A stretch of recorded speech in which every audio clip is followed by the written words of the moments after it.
Good morning, friends. I'm very grateful to Venerable Master Jin Kong and the staff of the Pure Land College for inviting me here to talk about an interesting topic, the scientific research in reincarnation. Reincarnation is not my research field, so what I have learned in this area is still very limited. Yet, the purpose of my presentation is to trigger our thinking and discussion of this very important life phenomenon. If there is any error and mistake in my presentation, I wish you could kindly point it out. I would greatly appreciate your criticisms. Many people have some fear of disasters and death. Fear comes from lack of knowledge and understanding of the truth of life. When we know where we come from before birth and where we are going after death, our fear of death will naturally disappear. So, do we reincarnate? I'm keen to learn about life, death, and reincarnation. I have attempted to search for some articles and books published in this area and have collected some research findings that have demonstrated the existence of reincarnation. To my amazement, I found that this area had been investigated quite thoroughly in the past 4 decades in the United States and some advanced countries. The phenomenon of reincarnation becomes a remarkably interesting area in today's medical science. Without this search, I never anticipated such a fruitful achievement in the area of reincarnation research. Reincarnation as a scientific subject belongs to the field of psychiatry. Hundreds of research articles and books have been published on this subject. Many famous psychiatrists have done excellent work in this area. It is impossible to touch all angles of this emerging academic area within my 1-hour talk. Thus, I would like to share with you several renowned scholars' research findings in reincarnation. First, Dr. Rick Brown, the Vice President of the International Regression Therapy Association and a famous American psychotherapist. Second, Dr. Ian Stevenson, Professor of Psychiatry, University of Virginia, United States. And finally, Dr. Brian Weiss, the famous psychotherapist in the United States. I would like to talk about their findings in order. Hope that you will find them interesting. First of all, Dr. Rick Brown. Dr. Rick Brown is the Vice President of the International Regression Therapy Association and a distinguished American psychotherapist. He published an article entitled "The Reincarnation of James" in the June 1991 issue of the Journal of Regression Therapy. The article documents the details of an American salesman's past life memory. In this case, Bruce Kelly, a sales representative for a men's furnishing company, was required to travel extensively. However, he was terrified of flying. His fear was of being in a closed place where he had no control. When the airplane door was closed, terror overwhelmed him. Bruce suffered another phobia, fear of water. The water fears him to the extent that he even feared the water in the bathtub. Bruce had a chest pain that had bothered him for much of his adult life. Several doctors, after examining him, have found no cause for the pain and concluded that it was idiopathic. That means it was all in his mind. Dr. Brown decided to hypnotize him. Hypnosis is an effective tool to help a patient remember long-forgotten incidents. There is nothing mysterious about it. It is just a state of focused concentration. Under the instruction of a trained hypnotist, the patient's body relaxes, causing the memory to sharpen. The patient is able to properly think and talk in the hypnotic trance. In hypnosis, Mr. Kelly had a clear and vivid recall of his past life as James, a crew member aboard an American submarine. On 11th February 1942, the American submarine Shark, on which James Edward Johnston was a crew member, was deep charged and sunk by the Japanese destroyer Amasukaze. All crew members, including James, drowned. The spirit that occupied the body of James appeared to have reincarnated again on the 19th of January 1953 in the body of Bruce Kelly. Dr. Brown instructed Bruce to recall the happening of the day of his death in his past life. The patient recalled that on the 11th of February 1942, the U.S. submarine Shark was submerged in the Manila Bay, which was the home of Asiatic Fleet. He spoke in the hypnotic trance. I'm not on duty and just relaxing in the vessel. Suddenly, the vessel gets hit by a deep charge. The ship is shaking and rolling and momentarily goes black. It is a Japanese destroyer that attacked us. I'm confused and scared. How could the Japanese do this to us? I'm so mad. When I'm trying to get to my post, we are hit again and lights go out completely. This one is a lot more severe and a direct hit. The hit definitely ripped a big hole in the vessel. Water is flooding in very fast. We are all dying. No one can survive. A minute later, the vessel is filled with water, and everyone is dead before the submarine gets to the bottom of the sea.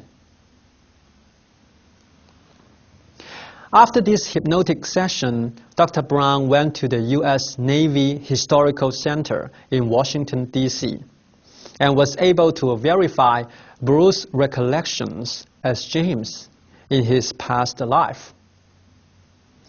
After this hypnotic past life regression, Bruce left all James' terror and anxiety in the submarine and was relieved of his former phobias. As we can see from this case, reincarnation proves to be real. During the life-after-life cycle, the panic that had died with James reincarnated with James. We believe that Bruce also stored his hatred toward the Japanese deeply inside his soul, because his past life had been ruthlessly destroyed by the Japanese. Feelings such as panic, anger, hatred do not disappear in one's reincarnation. So why not dispense our kindness instead of hostility to people around us? We discussed above the past life memory under hypnosis. Yet, hypnosis is not the only technique to recall one's past life memories. For instance, many traditional religions teach people to remember past lives through meditation. And some people can even recall past lives without any technique. Let me talk about a case investigated by Dr. Ian Stevenson, an emeritus professor of psychiatry at the University of Virginia in the United States. Professor Stevenson engaged in the scientific research in reincarnation in the past 40 years. By collecting more than 3,000 cases of children who, without hypnosis, remember their past lives, Dr. Ian Stevenson offers convincing scientific evidence for reincarnation. Some of these children can describe in detail what happened in their past lives. Others recognized their relatives and friends in their past lives. Some children are even able to speak their past life languages. In the deceased person, in each case, Dr. Stevenson documents the child's statements and identifies the deceased person the child remembers being, and verifies the facts of the deceased person's life that match the child's memory. He even matches the birthmarks and defects to wounds and scars on the deceased, verified by medical records. His strict research methods systematically ruled out all possible normal explanation but reincarnation for the child's memory. One of his interesting cases that I will be presenting is obtained from his famous book, 20 Cases Suggestive of Reincarnation. The first edition of this book was published as Volume 26 of the Proceedings of American Society for Psychiatry Research in 1966. And I read his third revised edition that was published in 1992. This case investigates an Indian girl by the name of Swanlata, who vividly remembered 2 of her past lives without hypnosis. Swanlata is the daughter of Sri Mishra and was born on the 2nd of March, 1948. The family lived in Pune, India. When she was 4 years old, Swanlata was able to remember and describe her past lives. She stated that she was a member of a family of Pathak and lived in another Indian city called Ketni in her past life. Her present life's family is totally unrelated to the Pathak family. One day, when Swanlata and her father passed by the city of Ketni, Swanlata suddenly suggested that they go to her house together to have a tea. Her house was just nearby. Professor Stevenson and his fellow researchers began to investigate this case.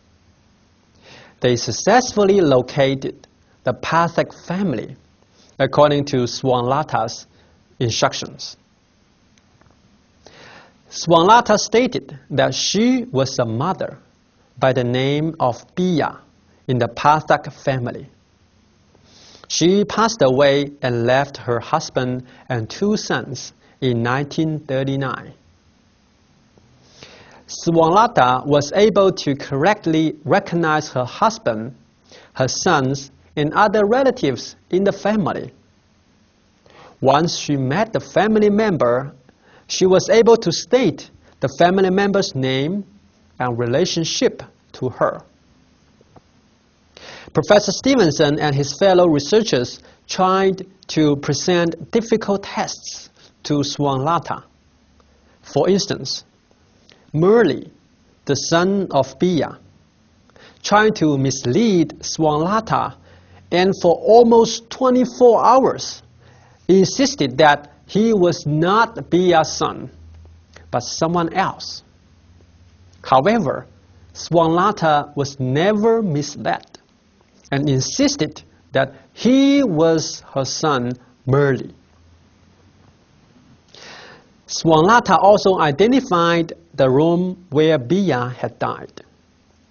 And more interestingly, Swanlata revealed a secret of Biya's husband, who took her 1,200 rupees from a box in which she had kept money. No one else knew this secret, and Biya's husband later acknowledged taking the money.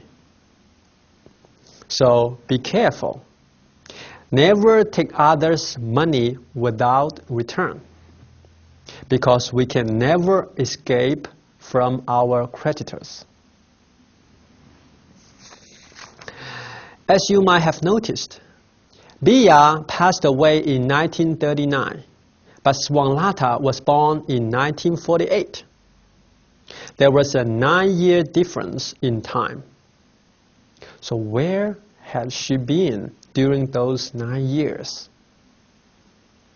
Swanlata said that after the life being Biya, she had been born into a family in Bangladesh as a girl. The girl died at the age of 9. This intermediate life exactly matched the time difference. Swanlata liked singing songs in a language totally incomprehensible to her parents, and she always performed dances together with the songs. It was as if she had learned them together and could not separate them from each other. In a visit, Professor Stevenson's colleague, who was a native of Bengal, recognized the songs as Bengali. The songs were later identified as the popular songs in a town called Sylhet in Bangladesh. And Swanlata claimed that she had learned the songs and dances from her friend during the past life when living in Sylhet, Bangladesh. Professor Stevenson has remained in touch with Swanlata. Swanlata shows no thinking disorder, but in fact is very intelligent. She has done very well in her studies. She obtained her bachelor's degree in engineering at the age of 19 and her Master of Science degree in engineering at the age of 21. She began to teach at an Indian college when she was only 23. This is only one of thousands of compelling cases collected by Professor Stevenson that verified reincarnation. Research shows that every one of us has been going through unlimited number of lives.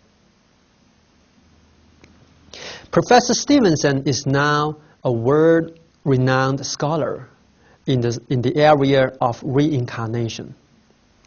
Several of his famous research publications are 20 cases suggestive of reincarnation. Children who remember previous lives, a question of reincarnation, and where reincarnation and biology intersect. People who are familiar with Professor Stevenson's research, including skeptics and critics, agree that these cases offer compelling proofs for reincarnation. Let me cite Dr. Harold Leaf's compliment on Professor Stevenson's research contribution in the Journal of Nervous and Mental Disease. He said, either Dr. Stevenson is making a colossal mistake, or he will be known as Galileo of the 20th century. As we know, Galileo was an astronomer in Italy in the 17th century. He discovered the moon of Jupiter and published an unorthodox but very true statement that Earth is not the center of the universe. Unfortunately, he was cruelly burned to death by the religious authority at that time. However, Galileo's discovery seriously subverted people's views towards the universe in the 17th century.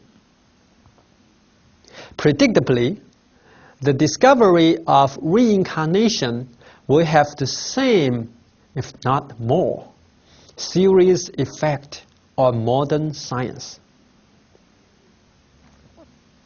Although Dr. Stevenson is now retired as an emeritus professor of psychiatry from the University of Virginia, he still maintains an active research agenda in the area of reincarnation.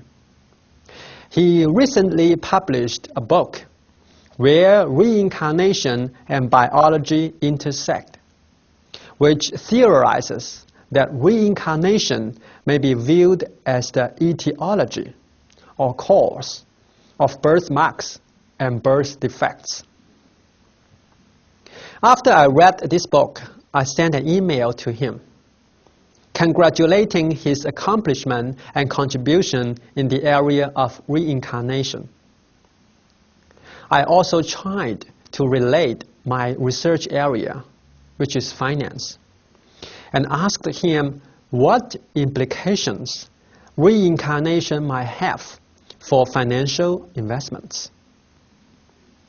Professor Stevenson kindly replied to me that research findings suggest that a person's skills and abilities are usually succeeded from his past lives. This viewpoint might explain why investors, even with same trainings and experience in this life, have different earning performances. A great implication of reincarnation for finance is that people's earnings and wealth are related to their past lives' activities. Such a viewpoint actually originates in some Eastern religions, such as Buddhism, that dates back 3,000 years ago. Buddhism points out that a person's present wealth comes from his charitable works in his past lives. In general, the quality of one's present life is determined by the person's own deeds. Good deeds will be rewarded by fortune, and evil deeds will be penalized by hardship.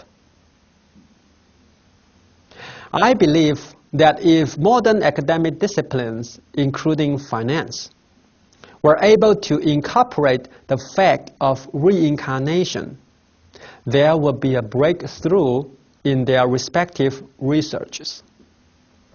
As an example, Western economics holds that competition and selfishness help create wealth. However, from the reincarnation's standpoint, wealth gained by competition and selfishness cannot be carried over to the next life. So how can one maximize one's wealth and utility over multiple lifetimes? This ought to be the real question in economics. Let me introduce you another psychiatry scholar, Dr. Brian Weiss. Dr. Brian Weiss is a famous psychotherapist in the United States. He received his medical doctor degree from Yale University in 1970. He has served as a faculty member at the University of Pittsburgh and the University of Miami. Later, he was appointed the chief of psychiatry at a large university-affiliated hospital. And he is currently chairman emeritus of psychiatry at the Mount Sinai Medical Center in Miami. Dr. Weiss has published extensively in the area of psychotherapy and reincarnation. His top-selling books include Many Lives, Many Masters, Through Time into Healing, Mirrors of Time, Using Regression for Physical, Emotional, and Spiritual Healing, etc. This case discusses one of Dr. Weiss' patients, Catherine, who was able to recall her past life's traumas that appeared to hold the key to her anxiety attacks. Catherine remembered that she had 86 reincarnations on Earth. As a traditional psychotherapist, Dr. Brian Weiss had never believed in reincarnation before and was astonished and skeptical when he discovered Catherine's past lives experiences. After careful validation, Dr. Brian Weiss confirmed the existence of reincarnation and published this case in his famous book, Many Lives, Many Masters. Dr. Weiss states in the preface of the book that every word in this book is true. Catherine worked as a laboratory technician in the hospital where Dr. Weiss was chief of psychiatry. Her religion was simple and unquestioned. She was raised to believe in traditional Catholic ideology and practices. She did not have very high education, and her mind was unsophisticated. She was not familiar with the concept of reincarnation and never believed it. At the time she met Dr. Weiss, she was only 29 and had a boyfriend whose name was Stuart. Catherine said that she was afraid of Stuart, that somehow harm would come from him. Catherine suffered panic attacks and anxiety. Her life had always been burdened with fears. She feared water, fearing choking to the extent that she could not swallow pills. She feared airplanes, feared the dark, and being closed in a narrow space. She was terrified of dying. She always had recurrent nightmares and sometimes sleepwalking episodes. Dr. Weiss decided to use hypnosis technique to help Catherine reduce her phobias and anxieties. Under Dr. Weiss' instruction, Catherine entered a deep hypnotic trance. She began to describe what she was seeing. I see wide steps leading up to a big, wide building. There are no doorways. I'm wearing a long dress. My name is Aranda. I'm 25. The year is 1863 BC. That was almost 4,000 years ago. We know that Aristotle lived 2,300 years ago, and Buddha Shakyamuni lived 3,000 years ago. Catherine continued, we live in a valley. There is no water. The area is barren, hot, and sandy. I have a girl child whose name is Callistra. She is Rachel. Rachel is presently her niece. They have always had an extremely close relationship. Such an affinity apparently had a root in their previous lives. A flood is devastating the village, Catherine went on. There are big waves knocking down trees. There is no place to run. The water is cold. I have to hold my baby tight. I drown. The water chokes me. I can't breathe. I can't swallow. Salty water. My baby is torn out of my arms. Catherine was gasping and having difficulty breathing. Dr. Weiss tried to comfort her. The disaster is over. Relax. Suddenly, her body relaxed completely, and her breath became deep and even. After this session, Catherine's fear of water gradually disappeared. In another session, Catherine entered the hypnotic trance and began to speak.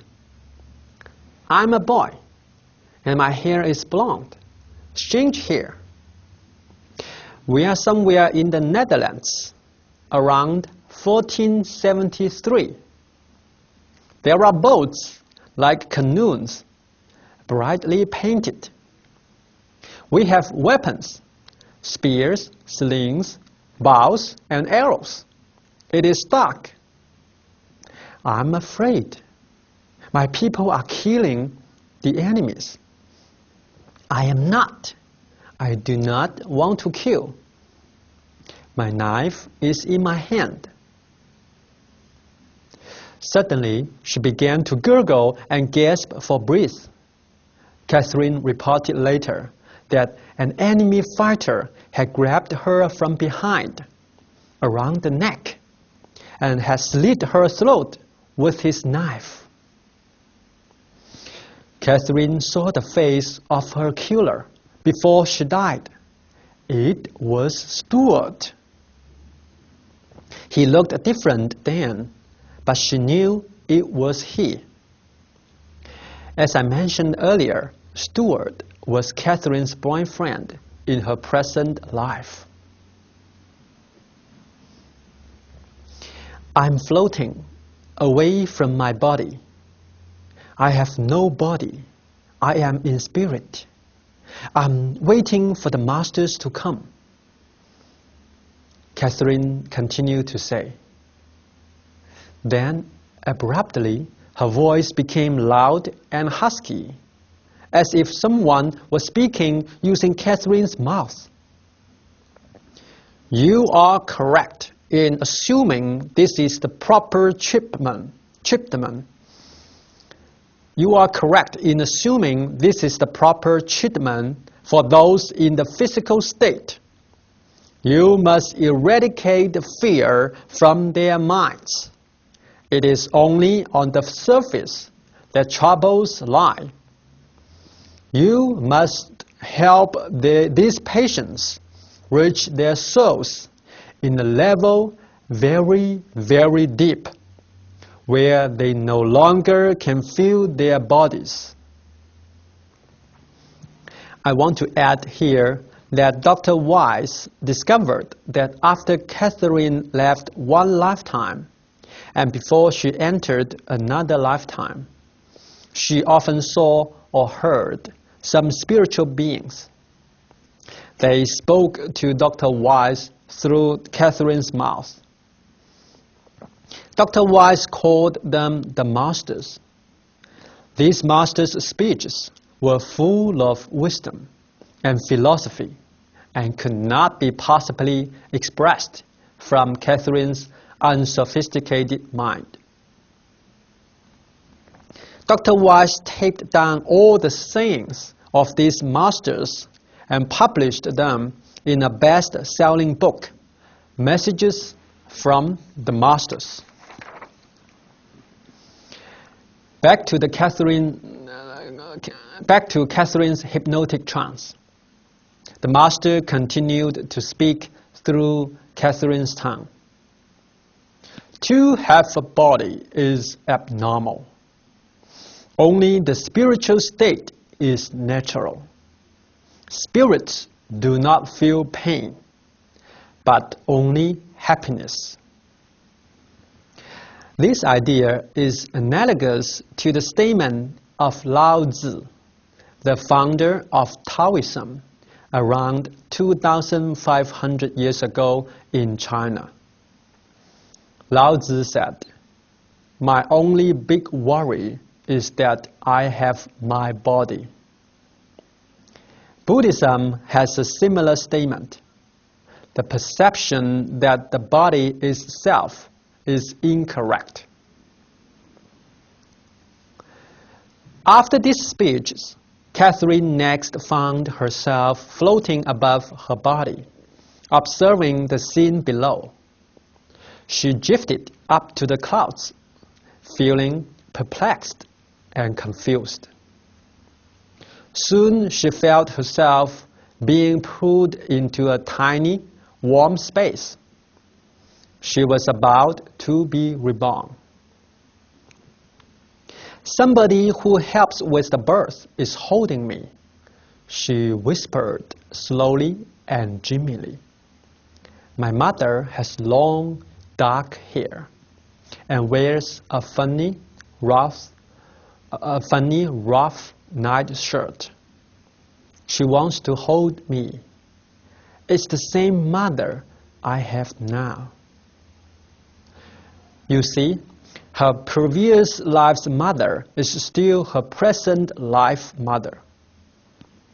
The tie between parents and children is so close that our parents may have been taking care of us over many lifetimes. So how can we not pay our filial respect and gratitude to our parents? In one other session, Catherine remembered herself being a male airplane pilot in Germany during the World War II, fighting with the English and Americans at that time. His name was Eric. He had a wife and a lovely daughter called Margaret. The family was very happy. "I know Margaret. It's Judy," Catherine said, referring to knowing a person in the present life. Judy was Catherine's best friend. There had been an instant rapport at their first meeting, and they had become very true friends, implicitly trusting each other, knowing each other's thoughts and needs even before they were verbalized. Catherine commented in deep hypnotic trance, "I dislike war. I feel it is wrong to kill, but I must do my duty." There is a problem deep in the German government, the political structure. Dr. Weiss instructed her to progress to the end of this lifetime. Catherine said, "We are now somewhere called Alsatian in France. The English and American planes are dropping bombs near us. I'm running from the fire. Blood is everywhere. Nobody survives. I have pain in my chest, in my leg, and my neck.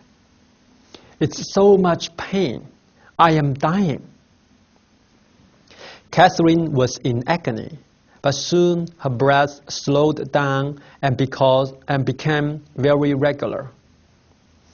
Her facial muscles relaxed. "I am floating again," Catherine said. Obviously, her lifetime ended. And suddenly, Catherine's voice became deep and husky. "Life is endless.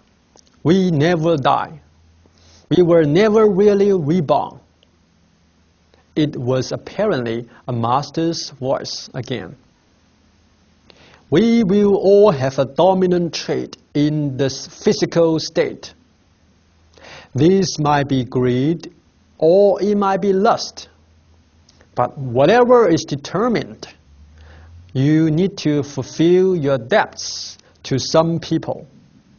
Then you must overcome greed or lust in that lifetime.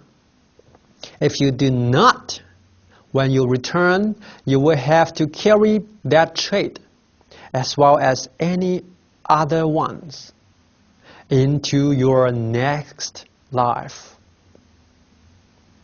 The burdens will become greater. With each life that you go through and you do not fulfill these debts, the next one will be harder. If you fulfill them, you will be given an easy life. So you choose what life you will have. You are responsible for the life you have. You choose it." The Master's message is akin to the cause and effect law addressed by many religions.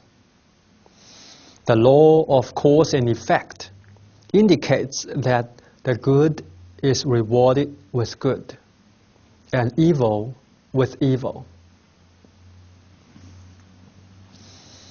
Several other Master's messages were also very intriguing. For example, there is a message saying, "Humankind is guided by greed and ambition, and steered by fear. In this way, it will eventually destroy itself, but nature will survive. At least the planet will." Happiness is really rooted in simplicity. The tendency to excessiveness in thought and action diminishes happiness. Religious people tell us that happiness comes from filling one's heart with love, comes from faith and hope, and comes from practicing charity and dispensing kindness. They actually are right. All beings are equal.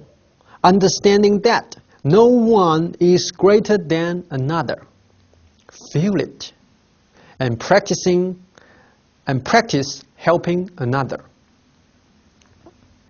After hearing this last message, Dr. Wise asked a question to this master.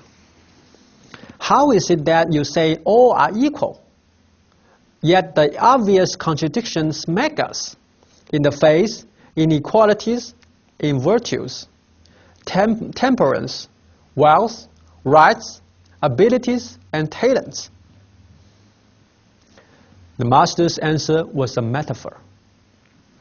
It is as if a large diamond were to be found inside each person. But the diamond is covered with dirt. It is the job of the soul to clean the diamond until the surface is brilliant and can reflect the rainbow of colors. Everyone's diamond is perfect, not even with a flaw. The only difference is how clean the diamond is. Such a statement resembles Buddhism's utmost teaching that every being has the perfect nature. However, our wandering thoughts, attachments, and selfishness are like dirt that covers our perfect nature. Buddhas are those who have successfully removed all the dirt and manifested perfect awakening and enlightenment. Catherine reported that she had 86 reincarnations on Earth.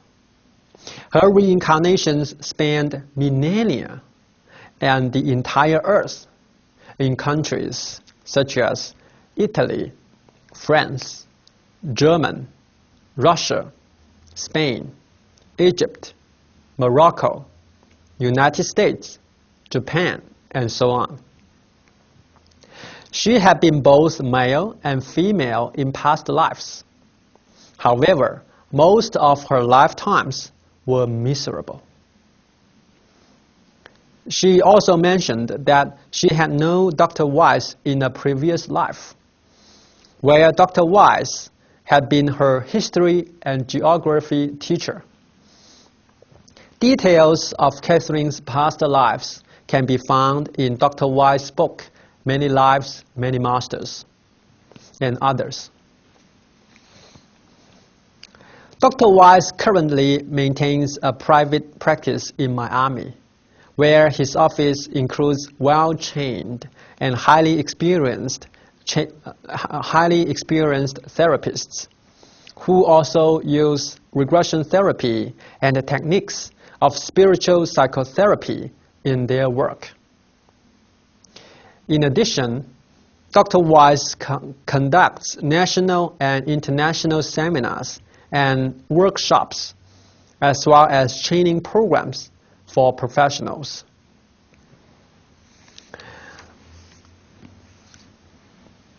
Another famous doctor who specialized in the area of life after death and reincarnation is Dr. Elizabeth Kubler-Ross. By examining over 20,000 cases, she validated that life after death and reincarnation do exist. In most of these cases, her patients returned from death and described what had happened when their souls were out of their bodies. Her famous works include On Life After Death, On Death and Dying. Many of her works have been translated into many different languages. Other well-known psychiatrists include Dr. C.J. Dukas, Professor Gertrude Schmidler, Dr. Martin Ebon, Dr. Edith Fire, Dr. Frederick Lenz, Dr. Raymond Moody, Dr. Michael Newton, Dr. Gary Schwartz, Dr. Helen Wambach, and many others. In conclusion, massive scientific research evidence shows that human beings do reincarnate. Many significant implications emerge from this finding. First, understanding the truth of reincarnation, we will no longer fear death. Life is indeed endless. We never die. We are just constantly changing our bodies, just like changing our clothes. Secondly, these cases show that we may encounter one another in the endless life cycle. Thus, we should care for people around us and plant the seeds of love and kindness. As such, when we meet them again in the future, they will naturally be kind to us. On the contrary, if we harm a person in this lifetime, even though that person is unable to retaliate now, the anger and hatred remain in his or her soul. The anger and hatred will sooner or later turn to revenge in the present or future lifetimes. Therefore, why not embrace people we meet with love and care? According to these cases, we find that lives are filled with sufferings and afflictions. These patients' past life traumas and sufferings can still influence their present lives. As Buddha Shakyamuni stressed, the cycle of reincarnation is filled with sufferings. Nevertheless, many religions, including Buddhism and Hinduism, have addressed from different perspectives how we can improve our life quality during the reincarnation. Thus far, current scientific findings of reincarnation seem to have provided more questions than answers about life. For example, are we reincarnating only in the form of human body or in some other forms as well? What determines the life quality in our life cycle? How can we improve our life quality from one life to another? Is it possible to eradicate completely the sufferings of our reincarnation? All these questions call for the advancement of scientific research in reincarnation. Studies in reincarnation can actually be dated back thousands of years ago in many traditional religions, such as Hinduism, Buddhism, Judaism, and Catholicism. Modern science is now gradually verifying what these religions have thoroughly described. Professor Arnold Toynbee, the famous English historian and philosopher, once pointed out, the scientific progress should resort to religions. Venerable Master Jin Kong also maintained that all religious educations are teachings that explain the truth of life and the universe. If we consider religions as educations, we may want to study the religious thoughts and wisdom, which help us understand our lives better. Of course, today's research in the area of reincarnation is still premature. We believe that as science advances, we will learn more about the secrets of life and will be able to minimize or even eradicate all the sufferings in our reincarnation. Since I'm a beginner in this interesting topic, errors and mistakes cannot be avoided in my presentation. And I would greatly appreciate your comments and suggestions. Thank you very much.